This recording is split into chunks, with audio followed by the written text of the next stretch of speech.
My name is Tony Lane, and the exhibit that you're about to see is called Standing on Solid Ground. And it was curated by Marissa Long here at Art Enables, where art works here. So the first piece I'm going to share with you is called Hands, Heads, and a Young Woman. Not that I forgot the title, it's just the hardest picture to talk about because it's about it's the Me Too movement. And it's about young women who come into the job force ready to roll and do their job, but are susceptible to the different creepy fingers and creepy looks and creepy comments in their workplace. And it's become more and more difficult, but because of the Me Too movement, more people are speaking out, and we think about how long it has lasted, and without anyone saying anything, or their job, for fear of their job being in jeopardy, or the embarrassment, or the fact that they might not be believed.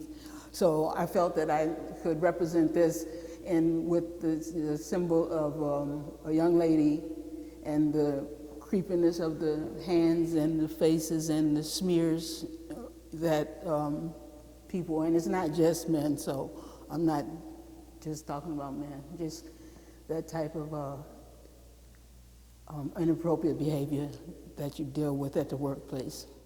This piece is, it's called Melancholy.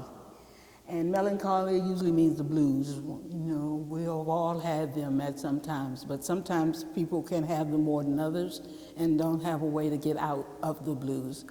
In this painting, I used lots of blues in it, not just one blue. I used cobalt blue, I used Persian blue, I used cerulean blue, and just all the blues, because girlfriend or guy friend has the blues, and trying to keep this head above water. That's what the representation of the water and the head just above water, because when people say, how you doing? And you can hear sometimes, trying to keep my head above water. That means I'm doing good so far, as long as my head is above water. And the symbol here is for help. A hand raised usually means the sign of help if you're drowning. And this is a way of drowning in your misery or your pain or your agony or what's hurting you at the time. And so sometimes you need help. And the only way to get help, you got to make people notice that you need help. I mean, not kind of go crazy in the street, but talk to people and let them know that you're not all right now, so you can get help. You know, you never know who will help you. I like fables. I like children's books. I like stories. And I found this one by searching in the web, looking for something to look at. And I saw this story about, it's called The Naked Truth. And it's a fable, a Roman fable, way back when the Romans were doing stuff. I mean, not that they're not still doing stuff, but you know, back in the Roman days. And it was called The Naked Truth because it's a story of truth and lie. And one day, truth and lie met on a road or whatever, and they saw this pond. And lie says to truth, the water looks so good, why don't we go for a swim? And truth, knowing lie, and that she's talking to lie, she was like kind of hesitant. You know, she was hesitant. And you know, but she felt the water, and she said, "Oh, it does feel good. I take a swim." And so she goes behind a bush and takes her clothes off and stuff, and gets in the water, while she's thinking that lie is doing the same thing because she went behind another bush. And so truth jumps in the water and splash around, look around, having a good time. And then all of a sudden she realizes lie hasn't gotten in the water yet. And she's like, lie, where are you? And she sees lie running the opposite direction with her clothes, with truth's clothes. It's like, so now truth is left there in the water with no clothes on.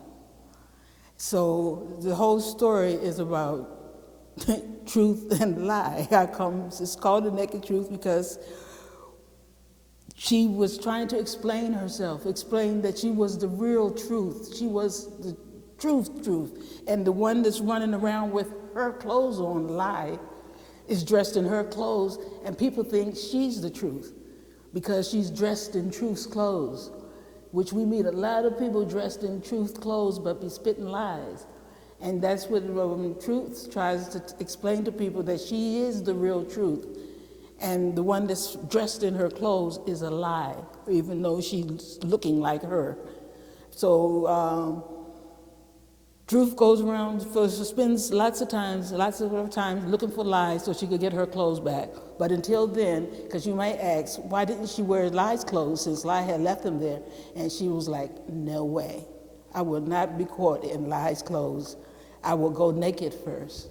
And that's what she does. She goes naked first. And you have to deal with her naked or don't deal with her at all. So that's the story, my version, because there are lots of versions once I started researching of the Truth and Lie. So stories. So they're rich and really interesting. Fables are good anyway to me. So check it out, Truth and Lie. Yeah, the naked truth. The naked truth, that's where the saying came from.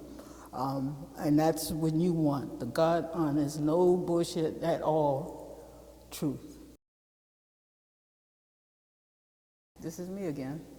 And not me literally here, but I'm just saying I'm here. No, really, it's not me. Okay, this is called Help Needed in the Yellow Room.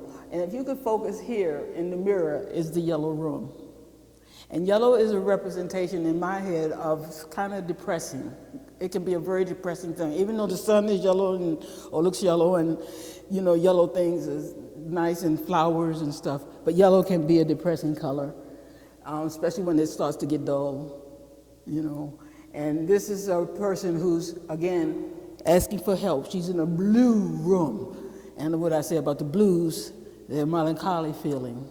And so these are different tints of blues, again, that I used in this picture.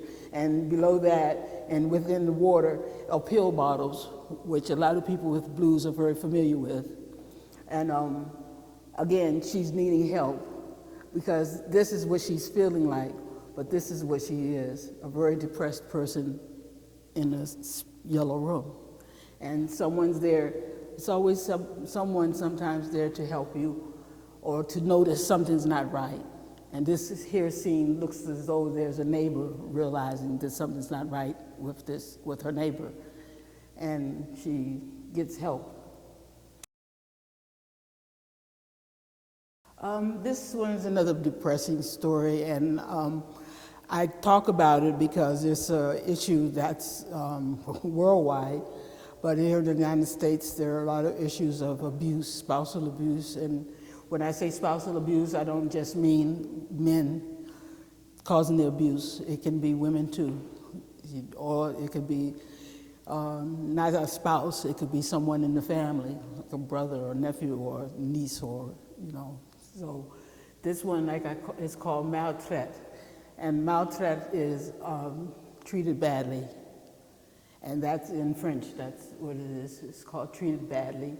And as you notice, the hole in the wall, which always represents there's been some type of violence here. And this sign that she's given with her fist is not a Black Power sign, it's not a what's up sign. It's a sign of I'm being abused, I need help. And it's the sign where you close your fist and you put your thumb under your fingers and you close them in this way. And that's a sign that says, I'm in a situation here and I need help. Because sometimes you can't say anything. So there are different signatures, just like this is help. This is what? This one is love. And this is help, I'm being abused. And sometimes it's good to know these signs because you might see it and not know what it is. And you will not be able to help. So it's good for other people to know, not just the abuser, but for family members or friends at school or just people that can help you. So that's what maltraite is about. It's about abuse and how it's something that we need to get a hold on because especially since COVID, I've been told that so much has happened because there was nowhere to run, you know, so, yeah. And this one is called Lightning Buds. I have two titles. It's called True Love. I'm not going to erase it, but I called it Lightning Buds when I titled it, because of the lightning bugs that's around. Taking on the word of lightning bug, but they're not bugs, they're buds. And if you notice that I have the red lipstick and the red fingernail polish, well, at one time in good old America, there was a time when lipstick meant a power. And you know, the red lipstick has always been a red, period. Has always been a forceful color. During the women movement, there were a lot of women that participated, and one being the famous cosmetic woman, Elizabeth Arden was her name. I'm almost positive. Her name's Elizabeth Arden, and what she did during the protest movements, and the women were out there in the streets protesting, she started handing out lipstick, red lipstick, to the women. And that's how they started using that motion of her passing out red lipstick. They all lipstick down, and that was their power. And women started using the red lipstick to show their power, especially in the workforce. And so that didn't work for black women, because the black women were made fun of when they wore red lipstick, and they were not welcome to the women's movement. You know, and you wonder if black women were welcome to the women's movement back then, how things would have turned out. But racism is horrible. And for me, my grandma, she wore red lipstick. I always remember her red lipstick. I remember she showed me how you take a piece of tissue and put it there to dab it a little bit so you don't have too much or whatnot, but she wore red lipstick. I didn't know she was a revolutionary like that. Yes, and my aunt Henrietta, she wore red lipstick and red fingernail polish. And it's a memory I always have of my aunt and my grandmother, is their red lipstick and their red fingernail polish. So on a lot of my paintings, you will see the red lipstick. And it makes you think of when the black people wore it, they made fun of them. They would put the red lipstick on a really black face and do cartoon figures with it and whatnot to make women, black women would, you know, they would make them feel that they were being like that. And so they shied away from it. And then they started saying that prostitutes wear red lipstick. And so they were afraid of getting that reputation too, so red lipstick didn't take a forceful approach as for the white women. So, yeah, racism comes in really different ways, you know, when it's a matter of just some red lipstick, you know, and lipstick look good in red. Don't I look good in red? So we just look good in red. That's period, I'm sorry. So the red lipstick, you'll see it on my black women a lot, because to me it is a sign of power. It is a sign of gratefulness, greatness, you know, and beauty, and all of the things that, you know, you want to be, and they discourage you because you're not white. That's kind of messed up. This is where I really like to start. This is the Negro National Anthem, Lift Every Voice and Sing. And lift every voice and sing till earth and heaven ring with the harmonies of liberty. Let our rejoicing rise as the listening skies. Let it rejoice. Let it resound loud as the rolling sea. I know I messed up in the end, but I tried my best, okay? But this is the lyrics of James Weldon Johnson, and the music was written by his brother, Rosamond Johnson. And what I did was I copied this, yep, I did. I made a big copy because I wanted it for my room. And I see if I get any trouble with copyright laws. And I did a little musics there. I learned a lot about music because I'm not a musician. So I learned about music, and it was done using a T-square and a triangle. And I drew these separately. So this is my Lift Every Voice and Sing piece with soul. Yeah.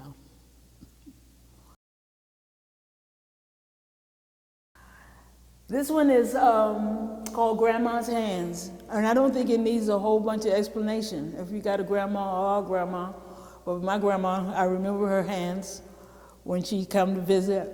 You know, they were large hands, and I just would look at them and hold them, and you always want to touch your grandma's hands. It's just the thing you do, just the thing you do. And this is called Grandma's Hands. And you notice the generation follow with their red lipstick and their fingernail polish, which really looks good on a person. This painting, it was a tough one. It's called Grounded, and grounded is where I would like to be. And gray is a neutral color. It's not black, it's not white, it's neutral. This is what I would like to be.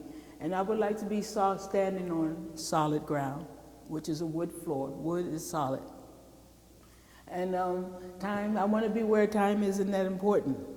It's just there. And the red, I have to tell you the story about the red that's holding me together here. Is when I did this painting, drawing, rather it's in pastels and ink. And when I did it originally, I did my swirls. I was feeling it, and I was feeling it, and I was rolling, and I'm like, wow, I got this red thing, and I'm doing my art in the dark. My apartment doesn't have much light, so if I'm not doing it before sundown, I'm dark in there. But anyway, so colors look different to you, you know, with your regular light. And I'm just, well, anyway, to make a long story short, it wasn't red, it was magenta. What's magenta? They call it a reddish color, but it's not red. When you want red, you want red. R-E-D, red. So I had to go truck down to the art store and search for me some good old red, and I found it, and it makes a big difference. Red tape is different, you know? Yeah, and it's what's holding me together, grounded. Yeah. And this one piece here is one of my favorites. It's called Overnight Company, and it's my books. The books can stay. The books ain't gotta go. They are good company. They make you laugh. They make you feel melancholy at times. You know, they make you feel all the emotions, and they can spend the night. And you don't care if you wake up with them in the morning, because it's all good. So like I said, this is Overnight Company, and if you read my books of what I have there, my science books, my poetry books, my art books, my thesaurus, my dictionary, my cookbook, my amethyst, that's a piece of amethyst right there, okay? Photography books, books of art, health, women, novel 1, novel 2, fiction, novel, photography. A blue book, future, love, peace, novel, photo, A to Z, TLBL, that's me, and science fiction, and the Bible. So that's my company that can stay all night. And I would like to say about this exhibit, I was asked by the curator of Art in Naples, Marissa Long, to create a body of work solely for the next exposition that she had planned, which we had no title for or anything, but she just asked me to do that, and I did. So all these works were created within a month and a half to 2 months' time for this show specifically. And I'm really happy that I was encouraged to do that, because it made me create some work that I wouldn't have created otherwise, you know?